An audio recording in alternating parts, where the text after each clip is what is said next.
Ahora le damos la palabra al doctor Gustavo Adolfo Yepes López, ganador del premio RECLA 2013. El doctor Yepes es director de Gestión de Responsabilidad Social de la Facultad de Administración de Empresas de la Universidad Externado de Colombia, doctor en Administración de Empresas y maestría en el mismo campo. Es autor de varios libros, artículos e investigaciones sobre responsabilidad social y sostenibilidad, transparencia y anticorrupción, consumo y suministro responsable.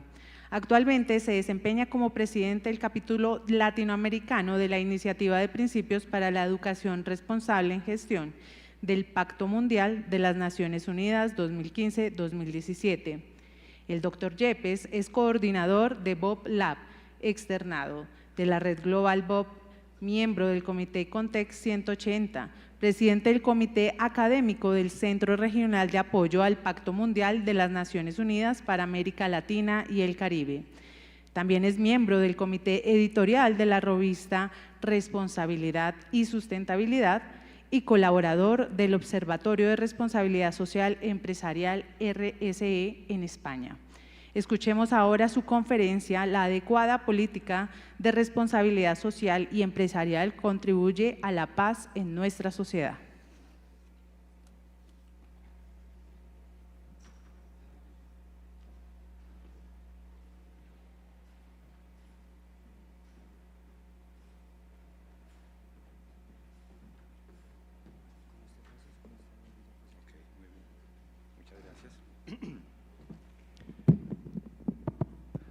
Muy bien, pues muy buenos días.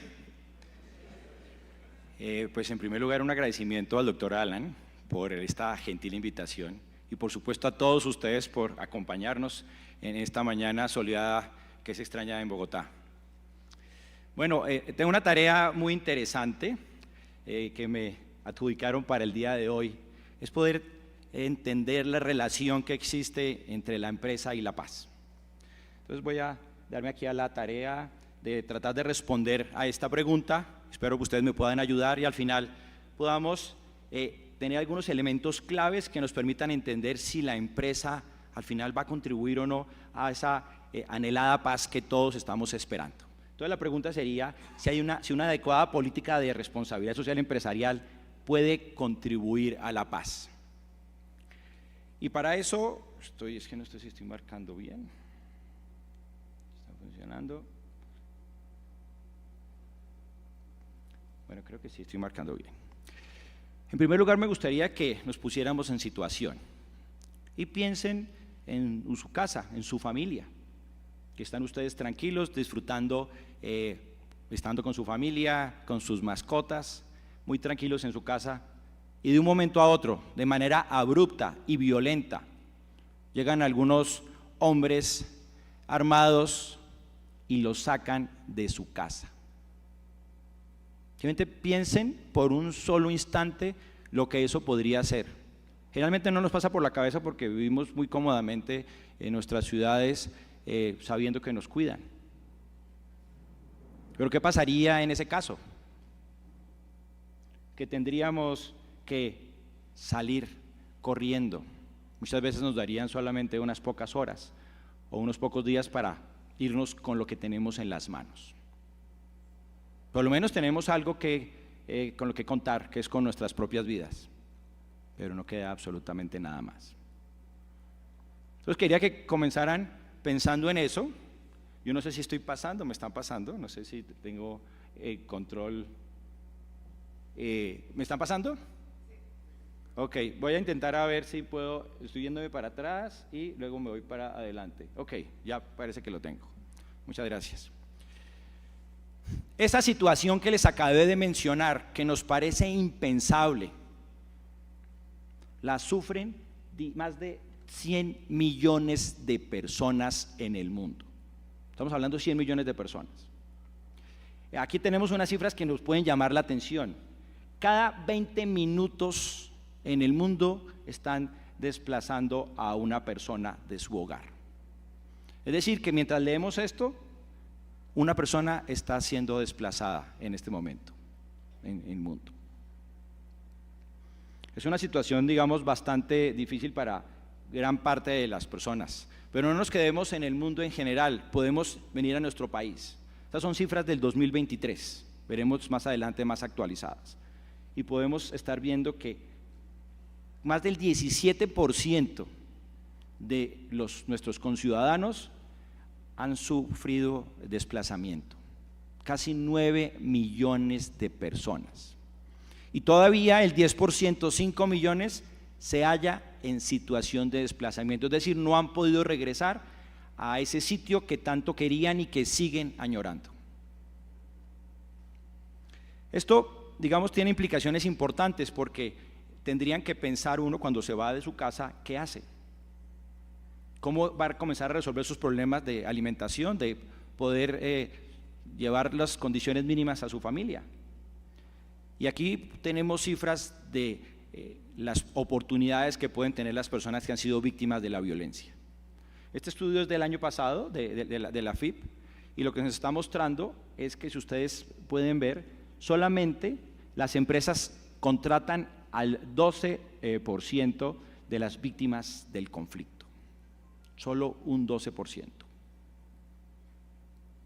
Pero mire lo curioso, cuando ya las contratan, el 88%, casi el 89% de las empresas dicen sentirse muy satisfechos con haber realizado ese tipo de contrataciones. Es decir, que nos están diciendo que se desempeñan bastante bien. Lo que parece es que hay cierto sesgo que nos está diciendo que ellos tal vez por esa situación no podrían rehacer sus vidas y nosotros no les damos la oportunidad. Pero en un proceso de paz, adicionalmente, hay otros actores, no solamente las víctimas de la violencia, sino, digamos, los actores armados. Y aquí hay un estudio que presentó la revista Semana que se volvió muy popular, que se volvió viral en ese momento, en el 2012, que tenía que ver con que solamente el 40% de las empresas estaban dispuestos a participar en los procesos de reinserción y contratar a personal que hizo parte de la guerra.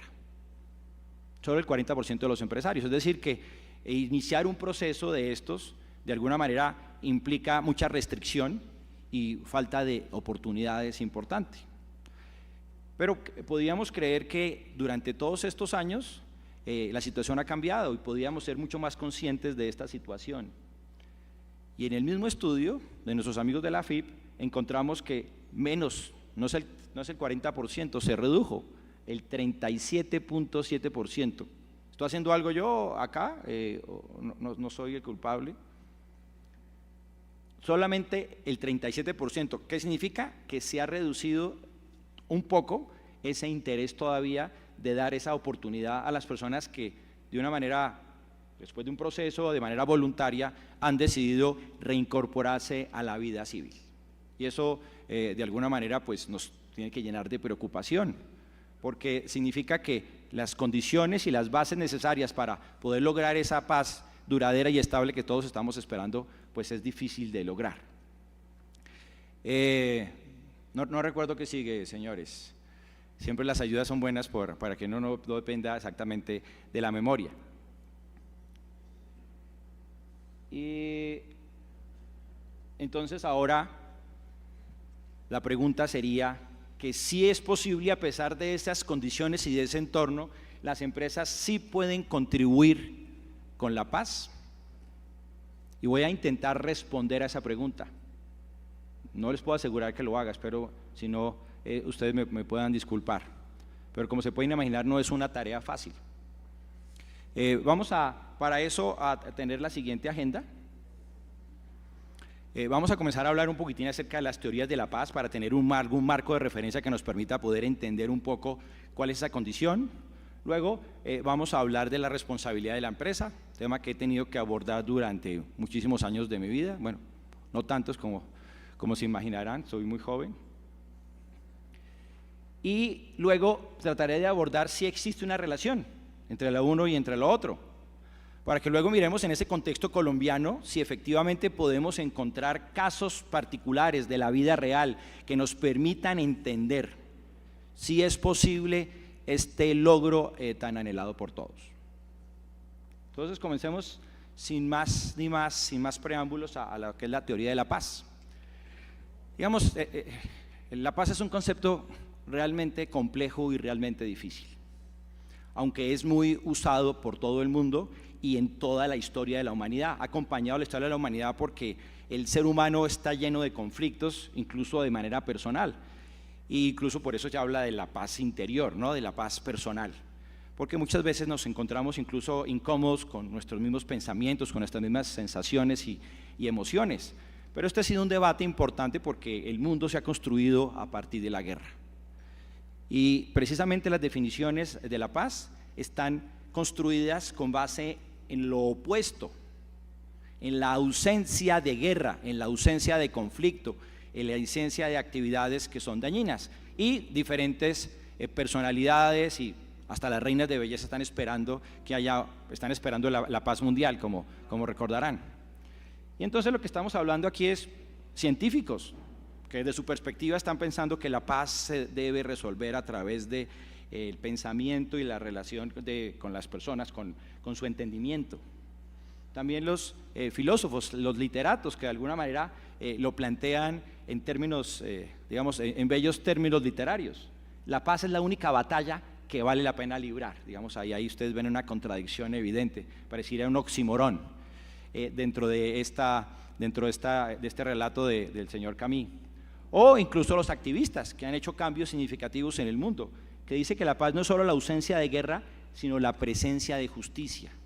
Entonces, poder entender un poco la paz y saber si yo como empresa puedo hacerlo, tendríamos que entonces indagar un poco acerca, con mayor profundidad, qué es.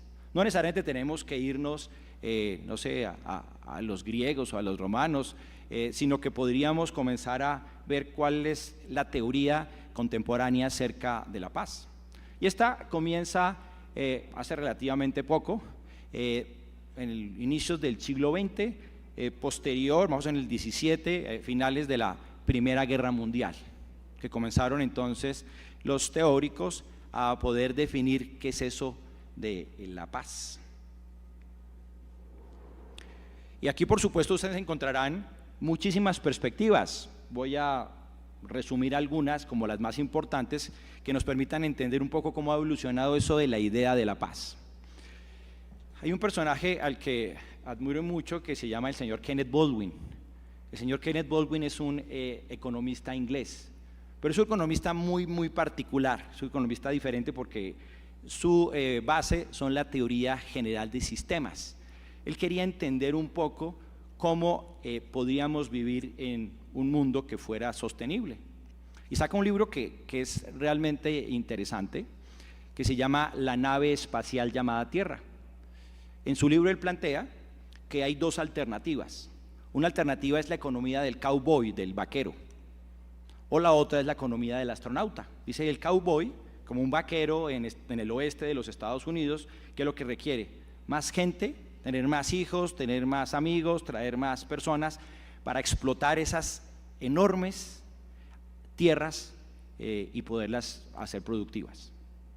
Y la única preocupación que tiene es cómo cubrir cada vez más y para poder sacarle a la tierra todos los recursos posibles. Sin embargo, habría otra perspectiva, la que es la del astronauta. Entonces piensen ustedes qué hace un astronauta. Pues el astronauta está en una nave espacial, no sabe exactamente por cuánto tiempo puede estar o puede incluso durarse un tiempo más, y como está en una pequeña cápsula va a tener que manejar cada uno de sus recursos con mucho cuidado, con mucho detalle y ser muy creativo para aprovechar cada uno de estos.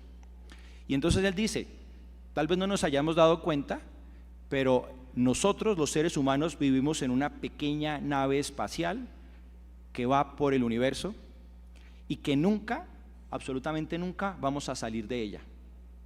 Y sin embargo, vamos pensando que estamos utilizando la economía del cowboy, utilizando todos esos recursos tan preciosos que nos van a servir para seguir subsistiendo de manera, despilfarrándolo.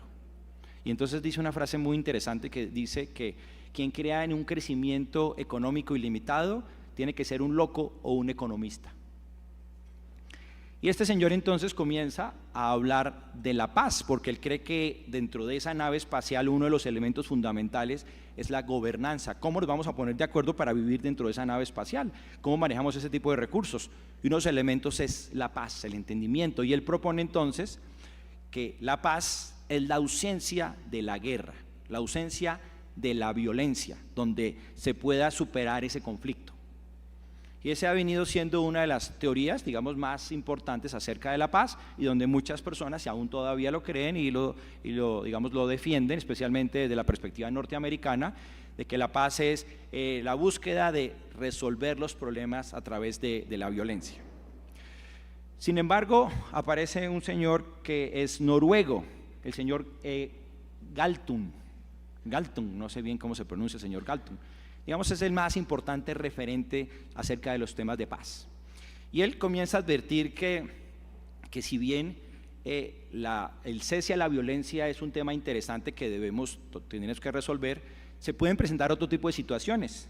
Y cuando estábamos oyendo ahorita el himno nacional, recordé una frase del himno, y que nos puede mostrar básicamente como lo que nos está diciendo. Es la cuarta estrofa. La voy a leer aquí, dice que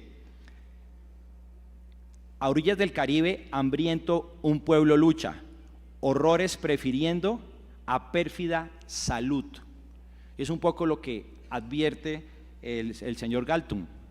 Es que no solamente podemos pensar en que la paz es la ausencia de la guerra, de la violencia, sino que también pueden presentarse situaciones en donde, a pesar de que no haya violencia, encontramos a una población que está inmersa en una situación de la cual no quiere estar y no puede salir, sino que debido a ciertas presiones, a ciertas otras fuerzas, simplemente, como lo dice en la estrofa, tiene que aguantárselo.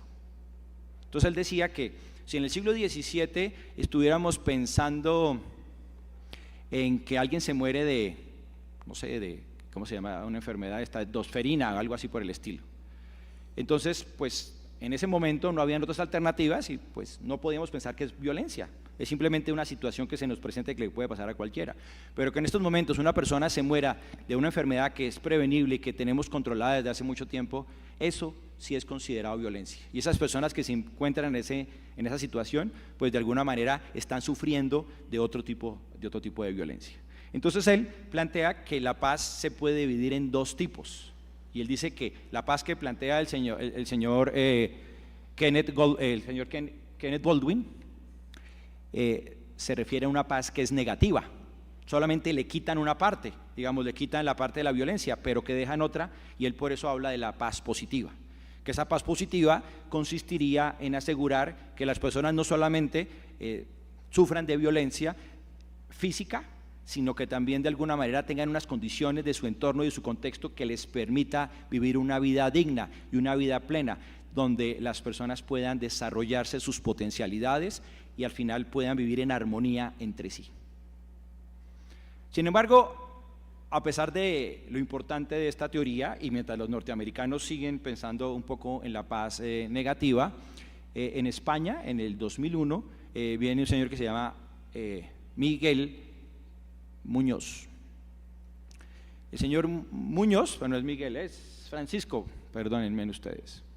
El señor Francisco Muñoz de alguna manera hace una crítica importante, porque dice que no es posible conseguir ese tipo de situaciones porque podrían ser como ideales, y que se presentan constantemente otro tipo de situaciones, cambios de generaciones, nuevas condiciones en la economía, nuevas condiciones en los entornos, y él entonces comienza a hablar de la paz imperfecta, que es una condición básica en donde los seres humanos, enfrentados a las nuevas condiciones de su entorno de manera voluntaria y a pesar de las dificultades, están dispuestos a ir en ese proceso continuo de ir generando cambios en sus comportamientos a fin de asegurar vivir en equilibrio, vivir en armonía entre sí, de manera que no podemos esperar que tengamos ese mecanismo de una paz total y duradera todo el tiempo.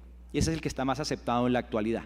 De alguna manera estamos entendiendo que van a haber conflictos de parte de nuestra naturaleza humana, pero también es parte de nuestra naturaleza poderlos resolver de manera amigable y hablando, como decía el señor Einstein.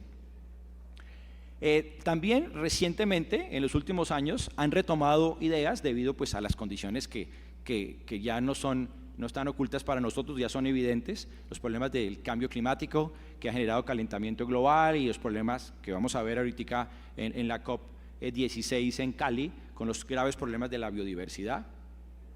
Estamos en un mundo que en los últimos 150 años ha superado 1.2 grados en la temperatura, y ustedes dirán, pues solamente eso es un gradito, un poquitico más, pero las implicaciones que tiene son realmente significativas para nuestra vida en la Tierra. Entonces han comenzado a hablar ahora de paz ecológica y de paz Gaia. Estas son de algunas perspectivas donde lo que se están buscando es cómo la actividad humana, cómo los seres humanos, no solamente tenemos que estar en paz entre nosotros mismos, sino en las condiciones que aseguran nuestra subsistencia, como la naturaleza, que no solamente es un proveedor para el que, como lo ven algunos, sino que también es nuestra casa, es quien nos alberga y nos permite habernos logrado la evolución que hemos tenido hasta la fecha.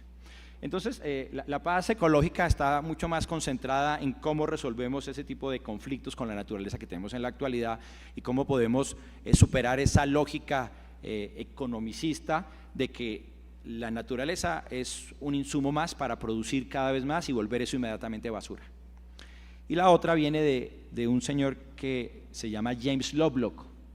El señor James Lovelock es un geógrafo inglés que es invitado por la NASA en los años 60 para que les diga cómo se puede vivir en Marte.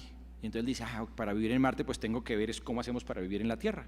Entonces comienza a indagar qué es lo que puede pasar en nuestra biosfera, en el sitio que nos alberga en este momento, y se da cuenta que es una situación bastante compleja. Y en el año 79 publica un libro, un hermoso libro que se llama Gaia, haciendo énfasis a la madre tierra, que viene del griego. Y él tiene una hipótesis, no está probada todavía, es muy discutida. Dice que la biosfera, esa parte que cubre a esa roca que llamamos tierra, es un ser vivo. La razón básicamente de los argumentos que él plantea es que en ese momento donde está la Tierra, en el sistema solar, en cualquier otro sistema solar no hay vida, pero hay un mecanismo muy particular, una combinación de muchos seres y de muchas conexiones que permiten que haya vida en ese planeta, que está muy cercano al Sol para que existiera vida ahí. Y entonces él cree que es un ser humano, entonces al que le llama Gaia. El señor Lovelock recientemente falleció a los 104 años y escribió un libro que les recomiendo mucho que se llama El Novaceno, y advierte que los seres humanos hemos vivido incluso nuestros antepasados no humanos han vivido en la misma era, el Holoceno, con unas condiciones tan estables y tan básicas que de alguna manera nos ha permitido prosperar, pero que esos pequeños cambios que estamos generando sobre la temperatura de la Tierra, incluso sobre la biodiversidad, puede afectar tan significativamente esto que se pueda cambiar de manera radical las condiciones en las que vivimos y no sabemos si esto pueda pasar, ni qué pueda pasar. Entonces nos invita, digamos, él tiene una perspectiva, digamos, optimista en este nuevo libro acerca de cómo vamos a ir evolucionando y cómo lo haremos en el futuro. Él no está en contra o no cree que pase como en Terminator, que hoy, por si ustedes no sabían, se cumplió el día que llegó Skynet, o que se despertó Skynet, ¿no? Para que estemos pendientes todo el día. Y él no cree que sea Skynet sea un problema, sea nuestro enemigo. Él cree que va a ser nuestro mejor amigo, nuestro mejor aliado, porque él cree que los seres humanos seremos una etapa de otros seres superiores que se integrarán con las máquinas y serán los que van a ir a recorrer las estrellas y el universo, como diría el presidente. Muy bien, entonces para poder entender un poco cómo llevar eso a la práctica, podemos encontrar la perspectiva del señor Galton acerca de cómo lo caracteriza. Y la manera de caracterizar la paz lo hace, como siempre, a través de su contraparte, su opositor. Y aquí lo hace a través de la violencia. Básicamente, ¿por qué? Porque la violencia es lo que puede ser potencial o activamente el ejercicio que cambie la paz. Y entonces él plantea que hay dos elementos básicos. Uno, que hay una paz que es visible, que es evidente, que la podemos reconocer en muertes, en asaltos, en armas. Y otra que está oculta, que está por debajo, que es la que no vemos evidente y que no se menciona en los medios de comunicación. Y la divide en dos.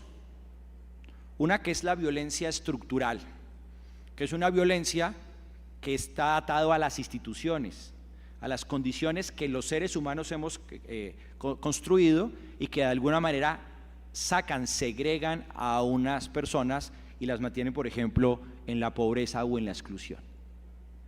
Pero dice que hay una mayor todavía, una mucho más fuerte, que está asociada directamente a la cultura, que es esa violencia cultural, que está relacionada con las religiones, que está relacionada con las etnias, que está relacionada con el género, y que en muchos casos se convierte en un mecanismo de tortura para cierta población, y que a menos que se vuelva directa, que sea evidente, pues va a quedar oculta totalmente.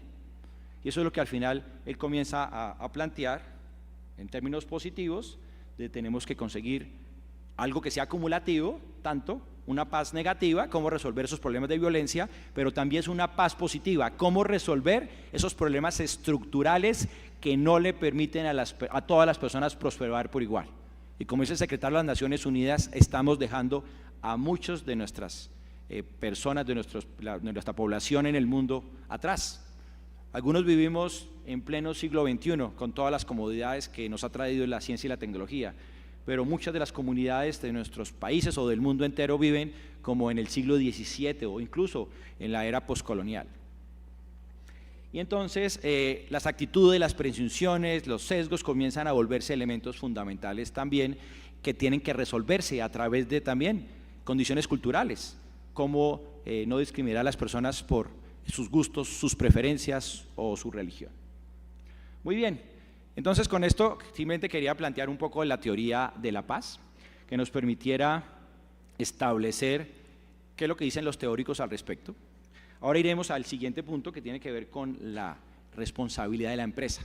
Y la responsabilidad de la empresa es realmente complejo porque no se ha dicho todo todavía, a pesar de que las discusiones vienen también desde finales del siglo XVIII, de cuál es la responsabilidad inicialmente de los hombres de negocios. En el año 53 un señor Bowen sacó el primer libro que habla directamente al respecto y comienza entonces a plantearnos qué es lo que tiene que hacer una empresa en la sociedad. Como ustedes ven, hay una cantidad de perspectivas que a veces son complejas. El ICONTEC tiene una norma técnica que se llama la ISO 26000, una norma global. Y por supuesto, para crear esas normas hay comités espejos en todo el mundo, y aquí tenemos el comité 180 del que hago parte, y eso fue como en el año 2003 cuando comenzamos a trabajar en el tema. Y las dificultades eran muchas porque estábamos hablando todos de una sola palabra, de la responsabilidad social de la empresa, pero todos pensaban cosas totalmente diferentes. Entonces nos tocó, la primera tarea fue darnos el tiempo para entender un poco qué estaba pensando cada uno y poder así ponernos de acuerdo. Entonces, de alguna manera muchos creen que la empresa está solamente para hacer dinero, que es su único propósito. Y creo que las escuelas de negocios, ahí es una mea culpa, hemos sido un poco los responsables de eso. ¿Lo vio en su MBA? De alguna manera les enseñamos, y los académicos han enseñado, que la empresa está para maximizar el beneficio del accionista y absolutamente nada más. El tiempo nos ha mostrado otras cosas. Ya desde hace mucho tiempo los economistas institucionalistas decían que la empresa tiene un propósito mucho más allá, que tiene que ver con satisfacer nuestras necesidades, resolver nuestros problemas, hacernos felices, pero en una condición muy particular, que nos hagan felices haciéndolo más barato de lo que pudiéramos hacerlo nosotros. Porque lo que están haciendo es eficiencias. Ellos utilizan una palabra técnica que se llama reduciendo los costos de transacción. Y como lo reducen, la sociedad premia a esas empresas por darnos esa felicidad, haciéndolo más eficiente y mucho mejor, con que se queden, con que se apropien del excedente. Por eso las empresas son las únicas organizaciones en el mundo que tienen la posibilidad de, al final de los resultados económicos, guardárselos en los bolsillos y gastárselos como quieran. Mientras otras organizaciones no tenemos esa posibilidad porque estamos organizados para resolver esos problemas sociales, las entidades del Estado, las organizaciones sociales. Y entonces aquí van a ver que algunos siguen defendiendo esa historia, como el señor Milton Friedman, que cree que la única opción es esa y que cualquier otra perspectiva puede ser de alguna manera algo subversivo. Igual estaba en plenos años 70, con la Guerra Fría y ese tipo de cosas, con sus Chicagos, con sus estudiantes en Chile. Y entonces comienzan a hablar muchos de otras perspectivas. Otros creen que no es posible hablar solamente de los accionistas, porque la empresa podría tener una contribución importante a la sociedad. Otros creen que de alguna manera la empresa, si se mueve más estratégicamente, va a tener mejor aceptación, y así sucesivamente vamos a encontrar que detrás de todas estas lógicas hemos tenido una evolución importante acerca de lo que quiere hacer una empresa o lo que puede hacer por la sociedad.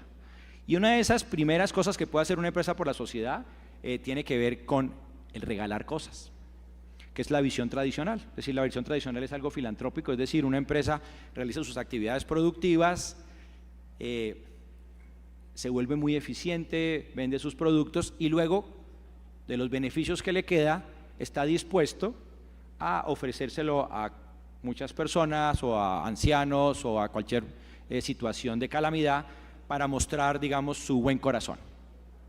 Sin embargo, las críticas lo que mostraban claramente es que si bien estaban muy bien recibidas esas ayudas, no rendían cuentas acerca del impacto que las decisiones de esas empresas podrían generar en la sociedad y el ambiente.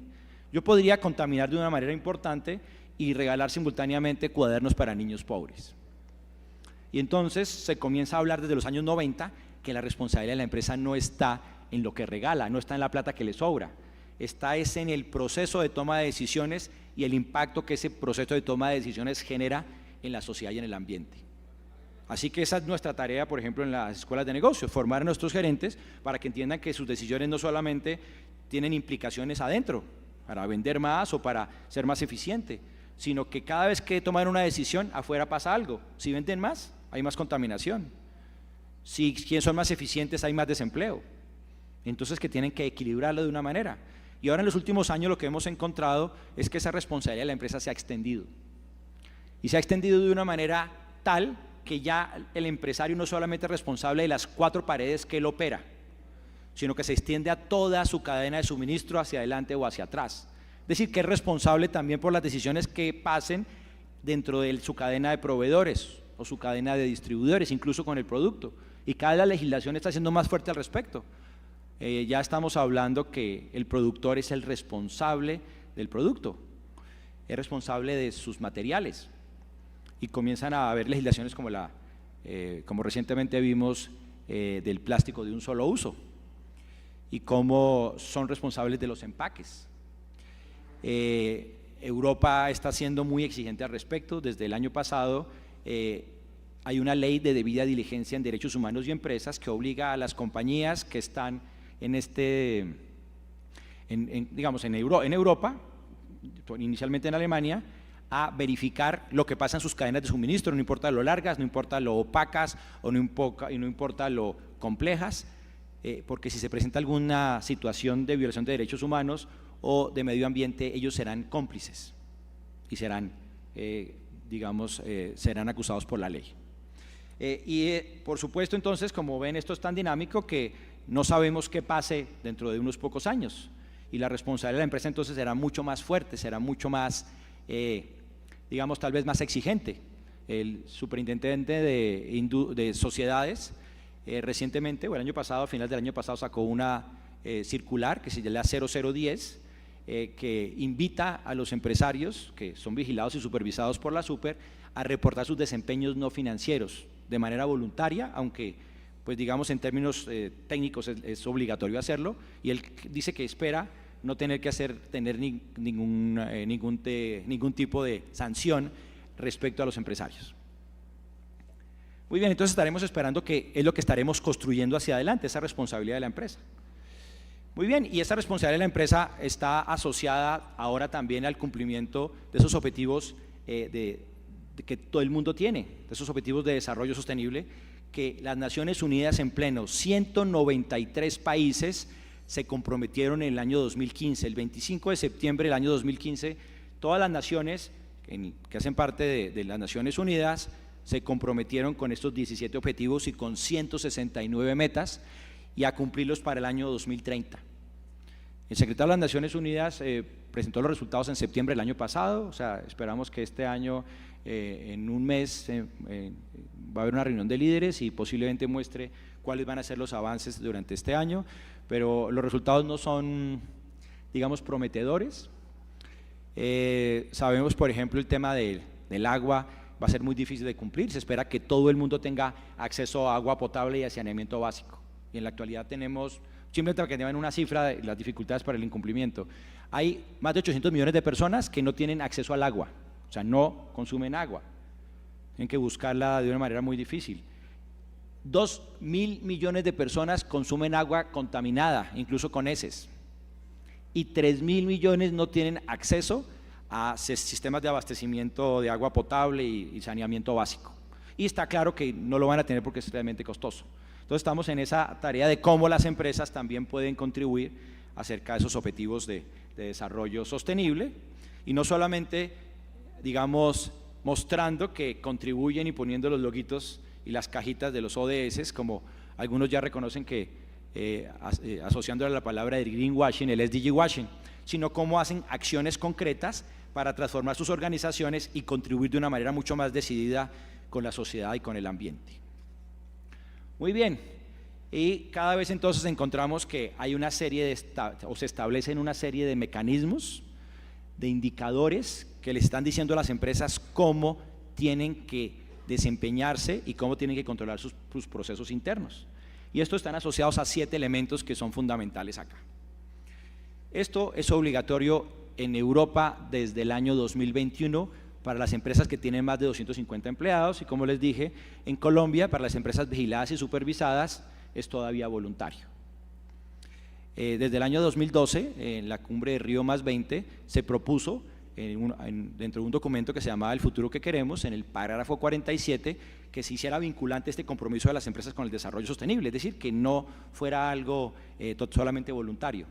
Y se está, digamos, cumpliendo, y yo les puedo apostar que entre 5 y 10 años, en el mediano plazo, vamos a tener todas nuestras compañías que reportar nuestros desempeños contables, como tradicionalmente lo hacemos, asociados a los no financieros. ¿Qué nos van a pedir y qué va a ser obligatorio o que ya es en cierta parte del mundo? Estos 7 criterios. Por un lado nos están diciendo que tenemos que tener un impacto económico positivo en la economía local. Es decir, que como empresa no puedo llegar a una zona, sacar todos sus recursos naturales y luego irme, sino que es necesario que yo llegue como parte de la comunidad y que comience a generar desarrollo económico, que genere empleo, que comience a desarrollar proveedores locales, que por supuesto pague los impuestos y que adicionalmente comience a transferir conocimientos para que haya una dinámica creciente dentro de esa economía que esperamos permanezca a pesar de que la empresa se haya marchado cuando se acaben los recursos naturales. Es uno de los más importantes de sus obligaciones. También en los temas ambientales, le están diciendo a la empresa que no puede usar los recursos naturales de manera indiscriminada, tiene que hacerlo de una manera muy eficiente y pensada. Le están diciendo que para producir sus productos necesita materias primas, agua y energía, que lo haga de una manera más eficiente y más cuidadosa. Que cuando saque sus productos, evite sacar subproductos, que son emisiones, efluentes y residuos, para no contaminar el mismo medio ambiente que provee todos sus recursos. Y cómo definen prácticas y políticas que comiencen a reducir el impacto en el medio ambiente, incluyendo inversiones para que su tecnología sea cada vez más amigable con el medio ambiente. Y en los temas sociales los dividen muy particularmente, especialmente en los temas laborales, que aquí supongo les interesará particularmente el tema. Lo primero es que haya una relación constructiva con los trabajadores. ¿Qué significa? Que dentro de mi empresa no haya, digamos, segregación de personas, sino que dentro de la organización podamos encontrar personales de todos los perfiles. Que haya inclusión de cualquier persona sin importar su género, sin importar su etnia o sus gustos particulares. Que dentro de la empresa se respete su salud, se cuide su salud, se genere desarrollo personal, así como la empresa crece, la persona también puede hacerlo. Se equilibre su vida personal con su vida familiar, que digamos en países como el nuestro, como México, es difícil porque somos los de los países que más trabajamos en todo el mundo y que somos también los menos productivos. Porque ustedes saben aquí que uno tiene que llegar a tiempo a su trabajo, pero a la casa pues no necesariamente. Y muy atado a eso, estamos hablando del respeto y la promoción del respeto de los derechos humanos. Y aquí estamos hablando en particular de 5. Que no haya trabajo infantil, que no haya trabajo forzoso, que haya libertad de asociación, que no haya discriminación de ningún tipo y en los casos que aplique relaciones con comunidades indígenas o con minorías étnicas. De manera que la empresa no solamente dentro de su empresa se respeten los derechos humanos, sino también en toda su cadena de suministro, como lo promueve la ley, se respete, la ley alemana que les había comentado, se respeten esos derechos. Luego comenzamos a hablar del tema de las relaciones con las comunidades vecinas, porque la empresa no solo vende cosas o solo contrata personas, también es vecino. Y aquí muchas veces se confunde con que una empresa tiene que llegar a la comunidad a regalar cosas. Aquí lo que se espera es que una empresa sea un ciudadano más, un vecino más, pero un vecino constructivo, un vecino que respete la tradición, que respete la cultura y que ayude a desarrollarse junto con la comunidad en esa zona donde confluyen sus intereses. Que eso es un poco de los retos más importantes que tenemos en la actualidad, porque las relaciones, en mi opinión, se vienen deteriorando mucho a través de unas relaciones que creo no fallar al decir esto, que se han ido volviendo unas relaciones un poco extorsivas. Es decir, usted hace una cosa o yo hago la otra, y eso ha obligado un poco a que se generen conflictos serios entre la empresa y entre sus comunidades donde tienen operación. Por supuesto, la empresa también ofrece productos y servicios, que es un poco su razón de ser. Y aquí la idea es que respete a sus consumidores, respete su salud, su integridad, y en el caso que no lo pueda hacer, que les informe. Por eso en muchos casos se ha obligado, porque prácticamente ha sido así, a que las compañías informen acerca, como el tabaco, como el alcohol, la televisión, ahora los productos procesados, que tienen un impacto en la salud, para que la gente pues pueda hacerlo. Que la información del cliente sea confidencial y que la publicidad, por ejemplo, no sea engañosa o que no promueva, digamos, valores sociales falsos. Y finalmente, creería yo que es la cereza que adorna el pastel, es que las empresas no sean cómplices de la violación de los estados de derecho y de las reglas de juego y luchen contra la corrupción en todas sus formas, soborno, prácticas monopolísticas y cualquier otra forma, cosa que digamos está muy arraigada en el mundo, pero que especialmente tienen un dramatismo en nuestra región. Yo he venido trabajando con Transparencia por Colombia durante más de 10 años sobre un estudio que se llamaba la Encuesta Nacional sobre Prácticas contra el Soborno que operaron en Colombia, y veíamos que el 99% de los empresarios creía que había soborno en el giro de sus negocios, perdón, el 91%. Lo estamos haciendo el estudio en Latinoamérica y vemos que está México, Guatemala, Ecuador, Colombia, Perú, Chile, Argentina, y aquí sube un poco, es como el 95, casi el 96% que los empresarios creen que hay soborno en el giro de sus negocios. Entonces, de alguna manera hay unas acciones muy importantes de que los empresarios eviten ser parte de esta situación que al final solamente va a llevar a mayor miseria, a violación de estos derechos humanos. Un antiguo director de Transparencia Internacional decía que la corrupción no es un desastre natural, es el robo frío y calculado, especialmente a los hombres, a las mujeres y a los niños más débiles. Y que, como no es de alguna manera un monstruo que no podemos controlar, tenemos la posibilidad en nuestras manos de poder lucharlo, acabar con esto. Muy bien, entonces, conociendo los dos conceptos, yo me propuse a la tarea de comenzar a relacionarlos. Y aquí lo que podemos encontrar es que las Naciones Unidas establece que algunos de los elementos fundamentales para lograr una vida digna y estable para todas las personas incluye y está basado, como ustedes pueden ver, en la paz. Si no tenemos paz, no podemos salir a producir la comida que queremos para las otras personas. Si no tenemos paz, no podemos tener carreteras, porque no tenemos infraestructura, no podemos comercializar nuestros productos, no podemos acercarnos a nuestra familia. Y requerimos entonces, por supuesto, que esa paz permita hacer esa infraestructura, que permita que tengamos derechos, que nos respeten, que no nos saquen de nuestras casas como en el ejemplo inicial, que tengamos alimentación, que podamos producir si queremos alimentación, por supuesto que tengamos los servicios básicos fundamentales como el agua y la energía, pero que también tengamos el derecho a la educación, al respeto nuestro, a la salud y por supuesto que todos podamos prosperar. Y para eso me tomé el atrevimiento de un profesor Vargas de la Universidad de los Andes, que sacó una relación que me pareció bastante llamativa y quise trabajar sobre ella.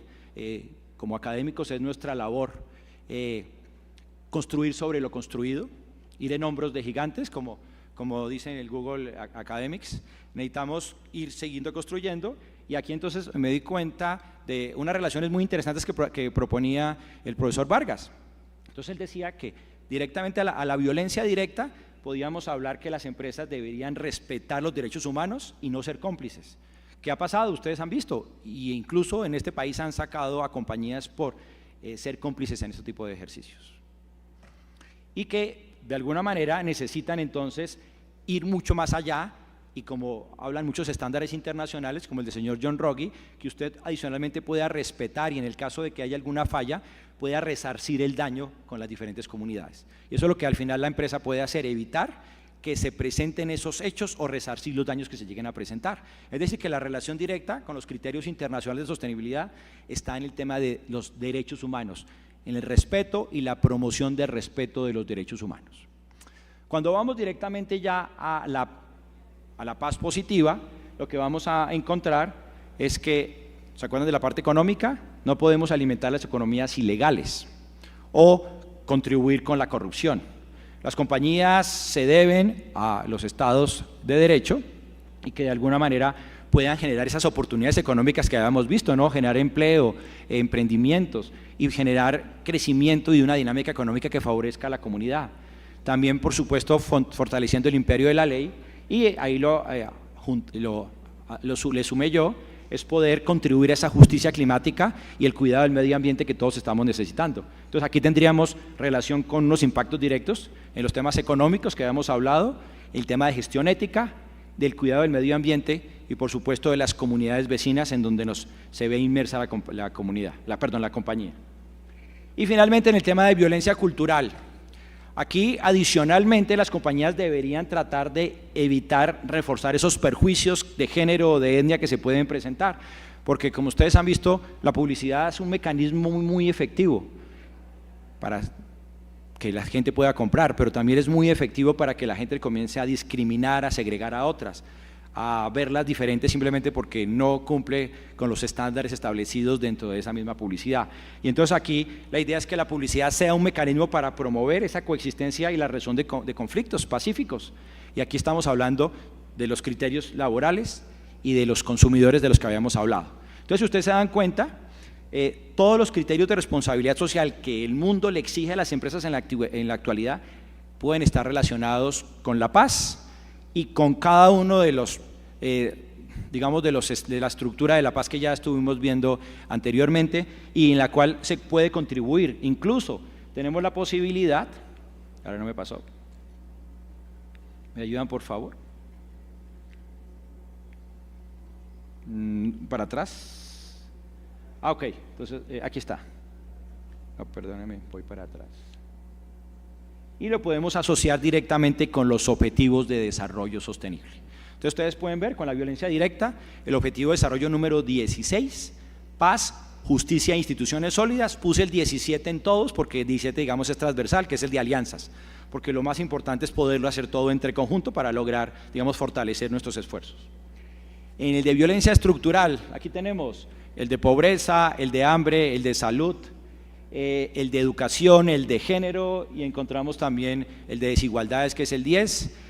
Tenemos 11 ciudades sostenibles, 12 producción y consumo responsable, 13 clima, 15 bosques y por supuesto el 17.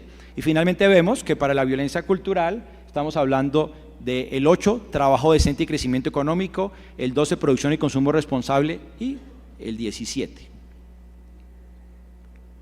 Muy bien, entonces ya viendo un poco la teoría, vamos a ver qué es lo que pasa en nuestro país y ya les puedo actualizar las cifras. Las cifras son las más actualizadas que van a ver. Este es las metas de cumplimiento de los objetivos de desarrollo sostenible en nuestro país.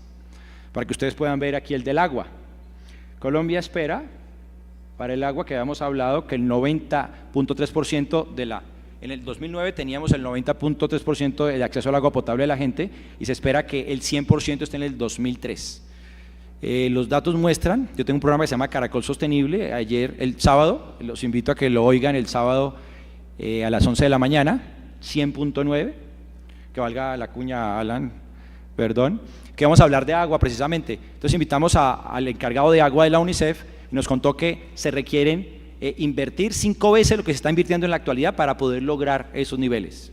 Miren lo que está pegado directamente a la paz, el 16 que es paz, justicia e instituciones sólidas. Este es un indicador que por cada 100.000 habitantes en el 2009 había 35.2 víctimas de muertes violentas y se espera que para el 2030 hayan 16.4. Digamos que es una cifra, pues no sé por qué esa, pero es una cifra llamativa, ¿no?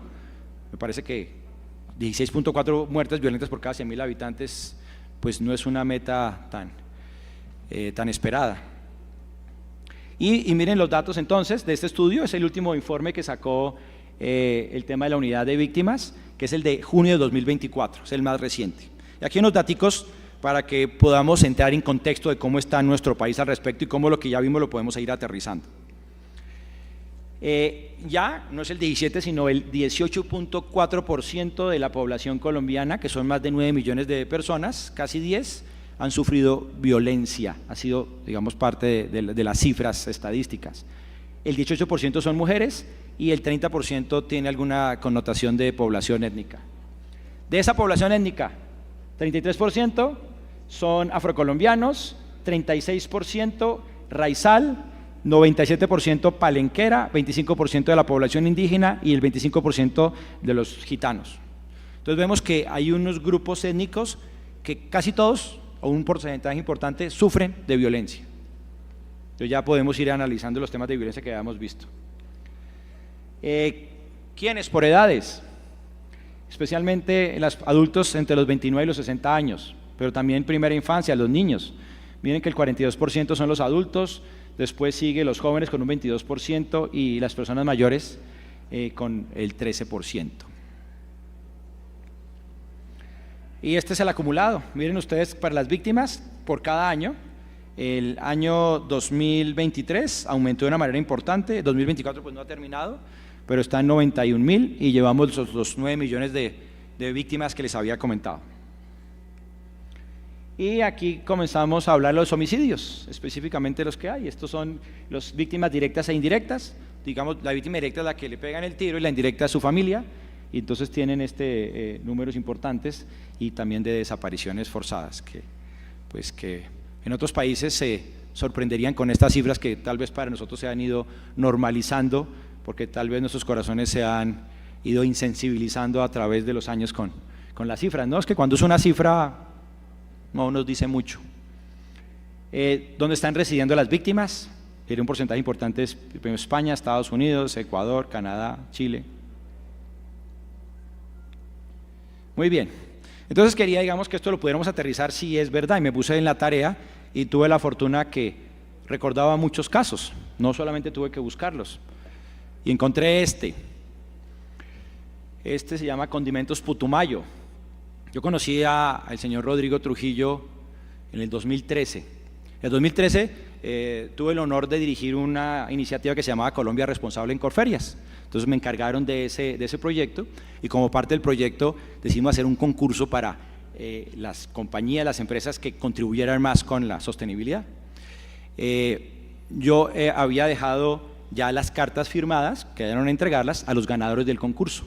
Me invitaron al Putumayo a dar una charla al respecto y cuando en la charla primero le pedí a los asistentes que se presentaran y entonces se para don Rodrigo, yo no lo conocía, no tenía ni idea quién él, dice soy Rodrigo Trujillo y soy el gerente de Condimentos Putumayo. Me emocioné bastante, le dije, señor Rodrigo, es de verdad un honor poderlo conocer.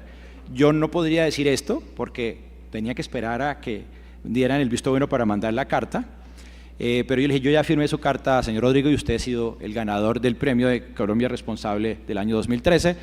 Obviamente se pusieron muy emocionados, llamaron a toda la comunidad y nos muestra un ejemplo directamente de esa paz negativa, de esa violencia negativa que estábamos viendo ahí, es cómo resolvieron ese problema de violencia.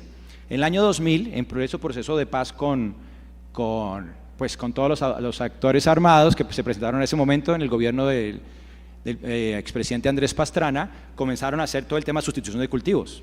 Putumayo era la zona con más cultivos de coca en todo el país y posiblemente de todo el mundo.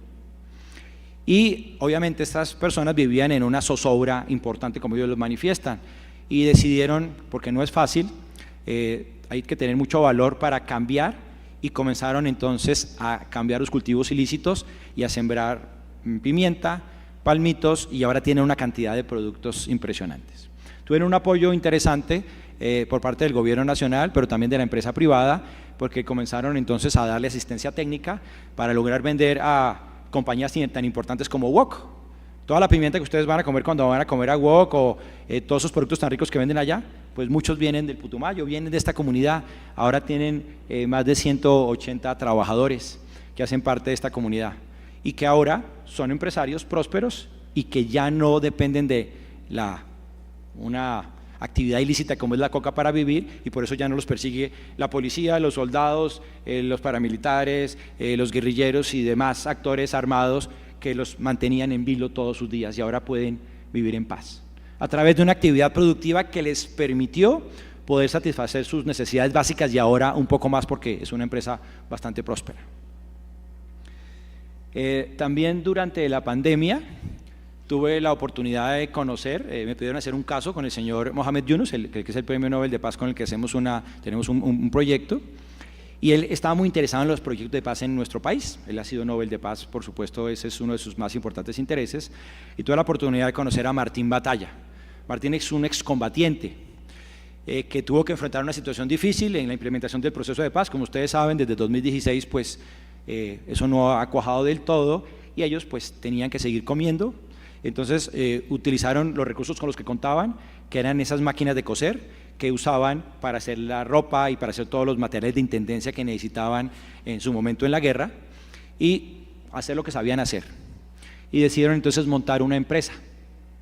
La empresa se llama Confecciones La Montaña. Es una empresa que tiene muchos retos todavía, pero es una empresa muy exitosa, especialmente por su nombre, porque ustedes se pueden imaginar cuando compran una maleta de Confecciones La Montaña, ¿cómo creen que será? Se va a desgastar rápidamente y va a tener que comprar otra, como ocurre constantemente cuando vamos a los mercados a comprar este tipo de productos.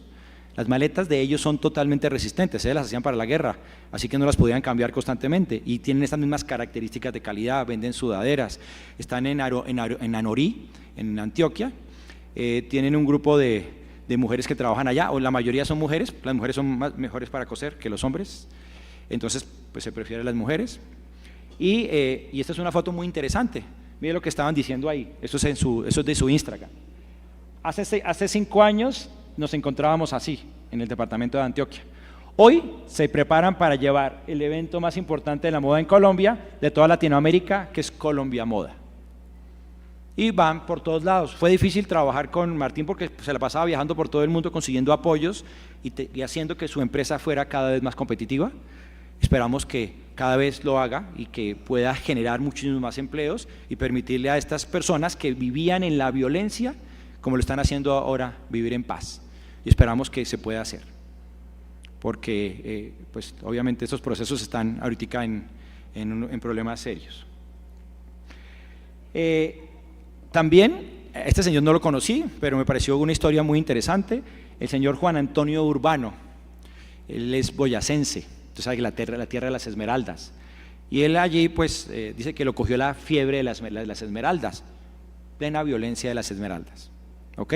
Que como todos sabemos aquí también pues se presentó una época muy fuerte de violencia allí, pero después algo así, y entonces comenzaron de alguna manera a sumarle las dos cosas. Y entonces él de alguna manera no sabía qué hacer, comenzaban a tener problemas con la policía, con el ejército, con los paramilitares, con la guerrilla, y entonces decidió con un grupo de campesinos comenzar a sembrar cacao. Y en este momento tiene una empresa bastante próspera, está comenzando a exportar chocolate, le da trabajo a más de 1.200 agricultores y tiene un cacao de excelente calidad y comenzó con muchos puntos de venta, no le fue tan bien y ha venido reduciéndolos. Entonces el que conozco está en la Candelaria, entonces pues los invito a que conozcan al Distrito Chocolate o a que le compren sus productos, porque también ha sido de gente que vivió la violencia y que tuvo la oportunidad de cambiar esa situación y poder vivir en paz en la actualidad a través de las empresas. Muy bien, sobre la paz positiva, tuve también la posibilidad de participar, eso fue más o menos en el 2009-2010, de una iniciativa que se generó en el norte del Cauca, por una razón básica. Las empresas sentían o se daban cuenta que estaban perdiendo competitividad, eficiencia, por el tema de la contaminación del agua, el río Cauca.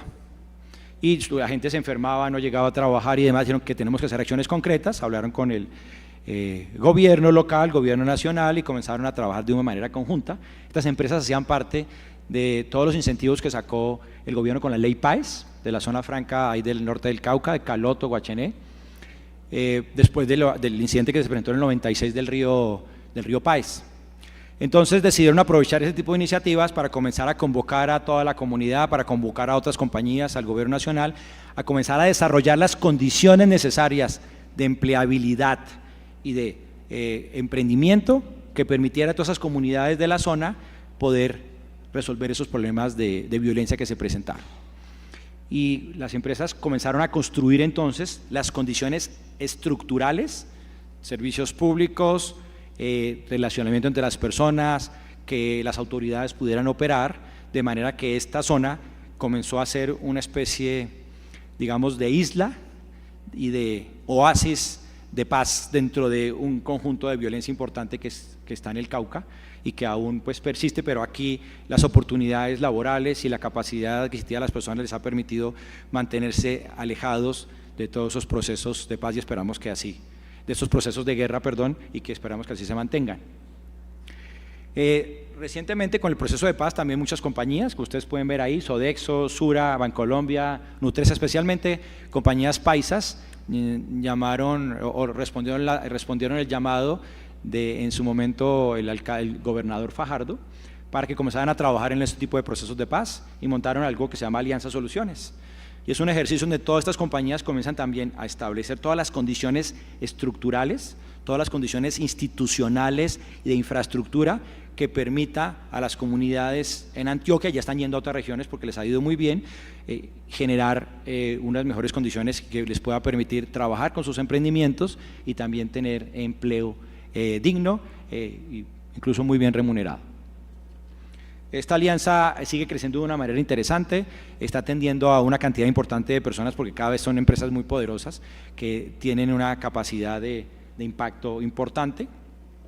Otro grupo de empresas, aquí ustedes las van a ir, la Fundación Carvajal, Bavaria, la Fundación Semana, Eternit, también se dedicaron a trabajar de manera conjunta para resolver las condiciones de unas comunidades que se enfrentaban también a la violencia y les permitieron que construyeran entonces una empresa que se llama Mundo Maderas Colombia. Venden estivas, es una empresa internacional, es decir, ellos venden a los mercados internacionales porque venden estivas. Primero el compromiso es que sea los productos, la madera, venga de procesos certificados, que no está, digamos, de procesos de deforestación o cosas por el estilo, y que vienen de procesos de paz. Todas las personas de aquí hacían parte internamente de los procesos de reincorporación a la vida civil, y está trabajando con alrededor de unos 80 empleados en la actualidad y vende como a 5 o 10 países ya, no recuerdo exactamente la cifra. Aquí yo creo que podríamos hablar de, para mí, la joya de la corona, porque aquí ya estamos hablando de esta paz neutra, ¿ok? Porque va acumulando, ya no solamente resuelve, ayuda a resolver los problemas, digamos, de la paz directa, de la violencia, los problemas estructurales, sino que también los culturales, porque de alguna manera hay que ser muy valiente para hacerlos. Y estos son estas chicas, Sara Arias y Ángela Herrera, son bogotanas, ellas estudiaron en la Nacional Ciencia Política, y durante el proceso de paz estuvieron muy activas al respecto y me decían que oyeron esa noticia de semana. Hicimos, ¿qué podemos hacer si el 40% de los empresarios solo los contratan? Pues decidieron montar una empresa con 150.000 pesos en la cuenta de ahorros. Decían que el primer año vendieron 1.000 prendas y ahora están vendiendo 12.000 al año, o sea, 1.000 prendas mensuales. ¿Qué es lo que venden? No venden ropa para mujer, sino venden un mensaje inspirador. Y me llamó mucho la atención, siendo bogotanas ya viven fuera de la ciudad, está viviendo en Casanares, si no estoy mal, y cuando hablé con ella me dijo esta frase y le dije que la iba a utilizar en una charla que iba a tener próximamente, y dice que como jóvenes tenemos la responsabilidad de hacer las cosas diferentes, y por eso creó una empresa. El objetivo de crear esa empresa no fue hacerse rica, era contribuir con un proceso de paz que ella veía que tenía difícil resolución, y con sus mensajes está haciendo la diferencia. Y está cambiando en esa situación tan difícil que es el tema cultural, que tal vez el estructural lo podemos resolver un poco con dinero, el otro lo podemos resolver también con armas, digamos, con disuasión a través de las armas, pero este cultural es mucho más difícil. Y hay otras en el mundo, no son fáciles de conseguir. Encontré esta en una iniciativa que se llama Aim to Flourish, en la que participo hace algunos años, y reconocemos empresas por todo el mundo que son diferentes. Y aquí encontramos esta empresa que se llama State. Inicialmente era una iniciativa de unos esposos que llevaban niños pobres a hacer campamentos y veían que esos niños llegaban siempre con bolsitas. Ninguno tenía su maletica ni tenía los recursos para hacerlo. Entonces decidieron, para conseguir el dinero, montar una empresa. Entonces, una empresa muy prestigiosa en la actualidad que vende maletas Superplay para niños que tienen mucho dinero, y por cada maleta que ellos venden tienen otra maleta con todos los elementos para los niños pobres. Pero como se dieron cuenta del impacto que habían tenido, ellos se centran en tratar de combatir todos esos problemas de segregación racial en Estados Unidos, por ejemplo, con el Black Matters, y este tipo de campañas a través con la comunidad LGTBI y demás. Ellos son los que los apoyan para tratar de cambiar esos estereotipos culturales que generan mucha violencia.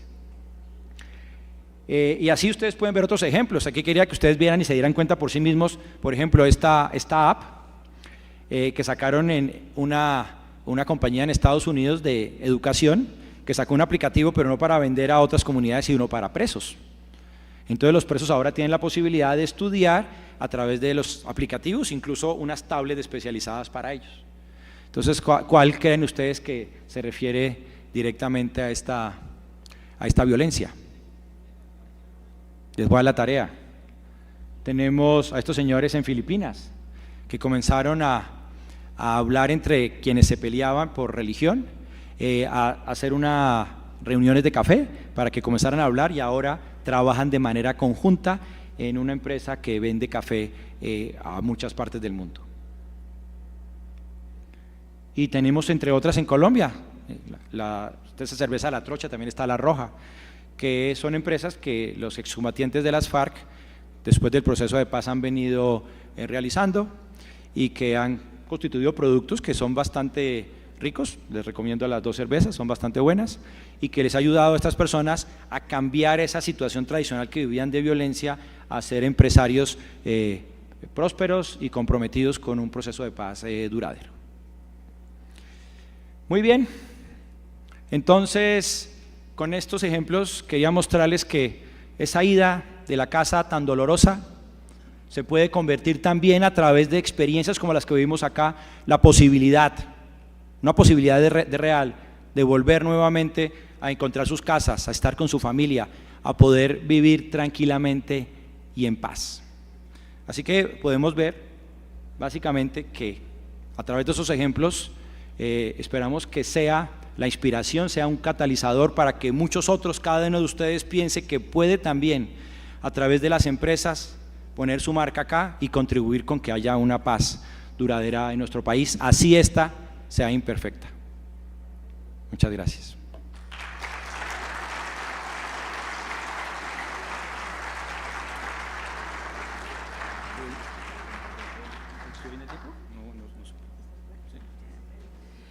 Bueno, gracias, doctor Yepes. No sé si alguien del público tenga alguna pregunta que el doctor Yepes pueda responder. ¿Tenemos a alguien? Adelante.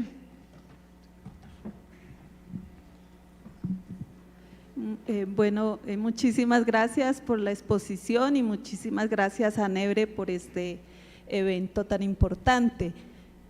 Como ciudadana de a pie, pues me parece muy especial y excelente la presentación, que finalmente jamás la vemos por los medios de comunicación, ¿cierto? Vemos que siempre son cosas negativas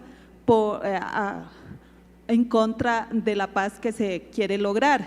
En ese sentido quisiera preguntarle su consideración sobre la propuesta de indemnizar o pagar a las víctimas con la emisión del Banco de la República. Bueno, primero sobre los medios, te falta oír Caracol Sostenible. En segundo lugar, no tengo ni idea. No, digamos, no es mucha de mi competencia, digamos, opinar al respecto. Simplemente, de alguna manera, tendría que buscar los mecanismos necesarios para que podamos resolver. Por supuesto, se requiere dinero, pero no sabría ni te podría decir cuál sería el mecanismo más adecuado que el otro. Nunca he estudiado sobre ese tema. Mi tema siempre ha sido cómo las empresas pueden contribuir con la sostenibilidad. Perdóname que no te pueda responder la pregunta, pero me corchaste totalmente. ¿Alguna otra corchada? Buenas noches, mi nombre es Diego Fernando Candelo, vengo desde el departamento del Valle de la ciudad de Palmira.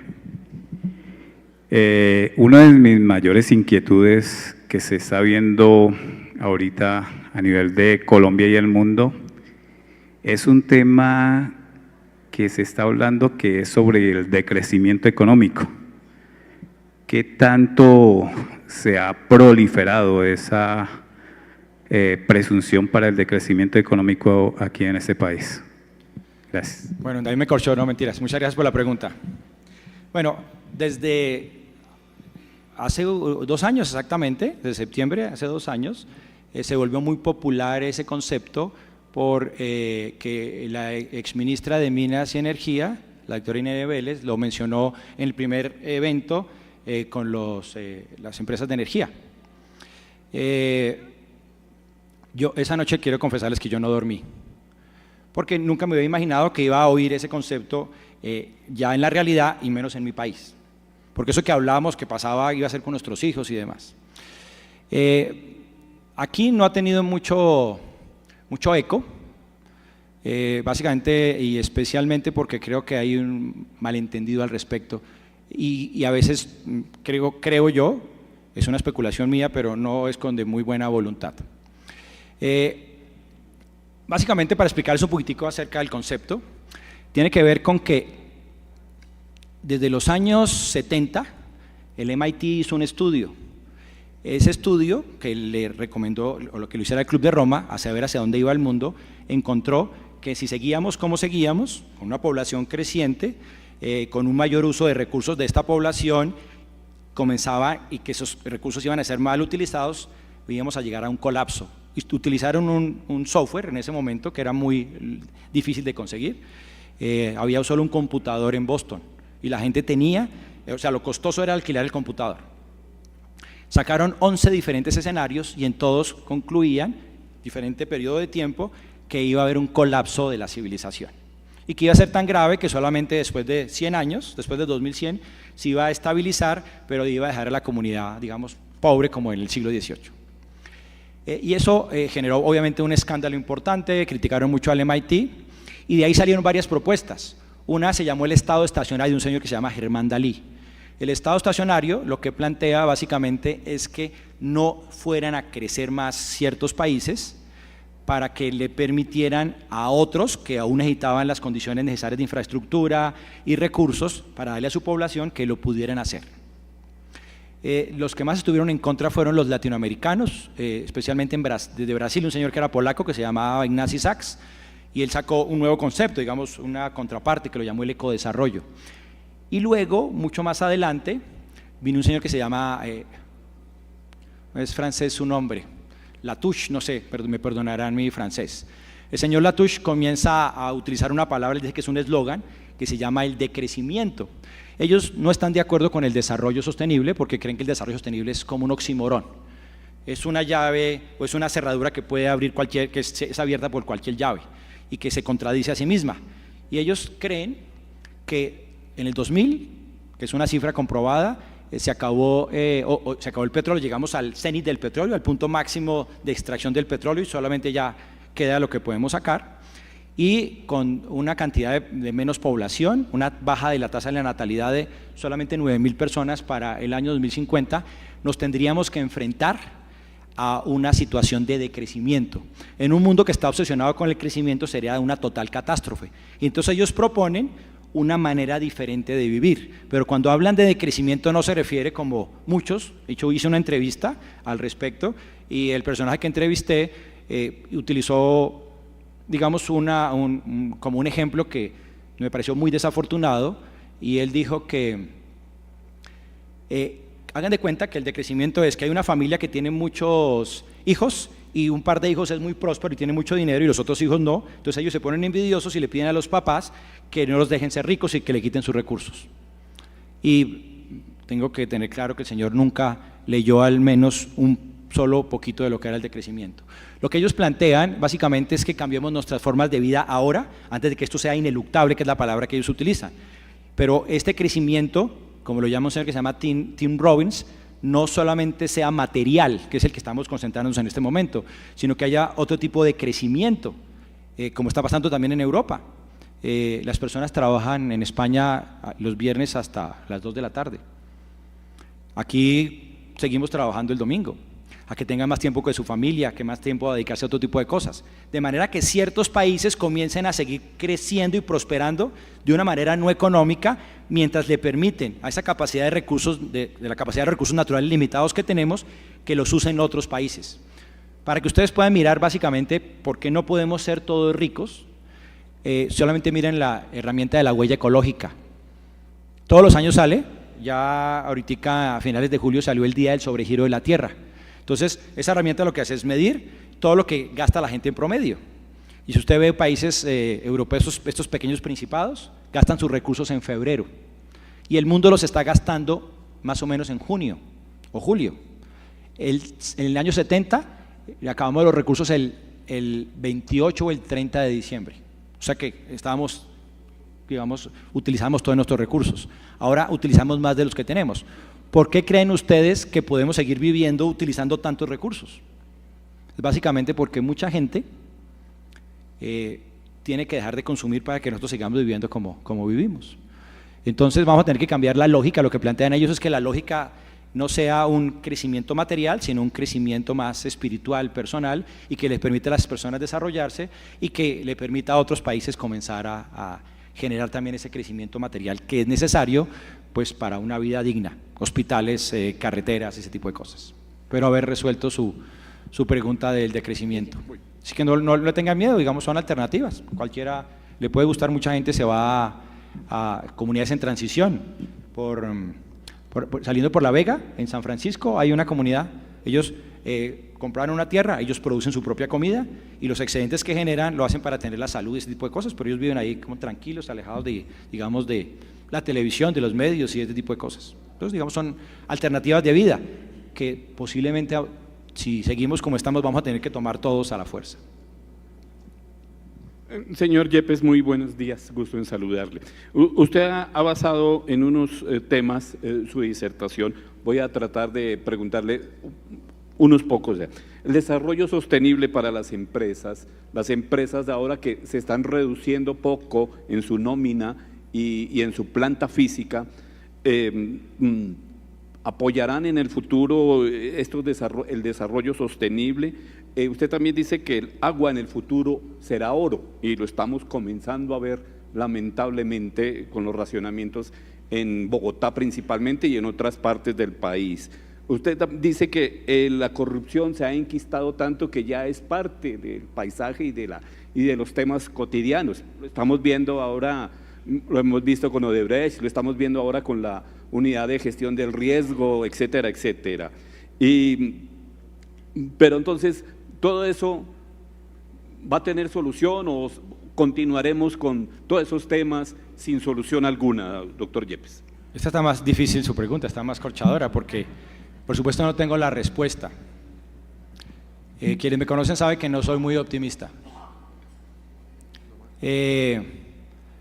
Creo que los esfuerzos que están haciendo las compañías, que son con las que yo trabajo, en términos de contribuir con la sostenibilidad, con el desarrollo sostenible, están siendo más discursivas y no han llegado todavía a hacer las transformaciones que requerimos. Hay algunos ejemplos interesantes como los que pudimos ver y que hay muchos en el mundo que pueden ser ese ejemplo, Pero yo creo que si no hacemos esfuerzos mucho mayores y no cambiamos nuestras perspectivas de vida y seguimos, digamos, solamente pensando en una prosperidad material, no creo que lo vayamos a lograr, o por lo menos todos. Lo que parece, lo que dijo el señor Lovelock, en el futuro es que irá una parte de la población que se comenzará a integrar con las máquinas. Y los seres humanos, para ellos, seremos tan lentos como vemos nosotros a las plantas. Entonces dirán que esos nuevos seres irán a vernos a nosotros, a los seres humanos, como a los jardines botánicos. Algo del pasado, algo muy lento que puede ser interesante solamente ver. Entonces tenemos dos alternativas. Tenemos una perspectiva de progreso material que está centrado en la tecnología y en ese tipo de desarrollos, o comenzamos a pensar cómo podemos aprovechar donde vivimos acá. Lo más probable es que estemos yendo hacia ese progreso material. Ya el señor de Tesla, ¿cómo se llama? El señor Musk ya está pensando en Marte en el 2050, pero sin saber que aquí tenemos a la Tierra para cuidarla. Entonces creo que es un momento decisivo para la humanidad, pero depende de nosotros. Y entonces lo que me invita a mí ese pesimismo es a actuar, a hacer acciones puntuales para que cada vez más todos aprovechemos ese poquito que podemos hacer todos los días. Ayer me preguntaban por un economista famoso que se llama Manfred Max Neef, que tuve la oportunidad de conocerlo, estar con él en varias oportunidades, y él decía que en un discurso final de una conferencia, decía que a sus 87 años de juventud acumulada, se había dado cuenta que no había podido cambiar al mundo, ni siquiera una pequeña parte de él. Pero también sí se había dado cuenta que no había ninguna fuerza policial en el mundo que le permitiera cambiarse a sí mismo. Y si él lo hacía, podría producirse algo maravilloso, que era que también los otros lo hicieran. De manera que al final el mundo sería lo que nosotros quisiéramos que eso fuera. Es un poco lo que tenemos en nuestras manos. ¿Qué queremos de nuestro futuro? Y dependiendo de eso tenemos que actuar en este momento. Muchas gracias.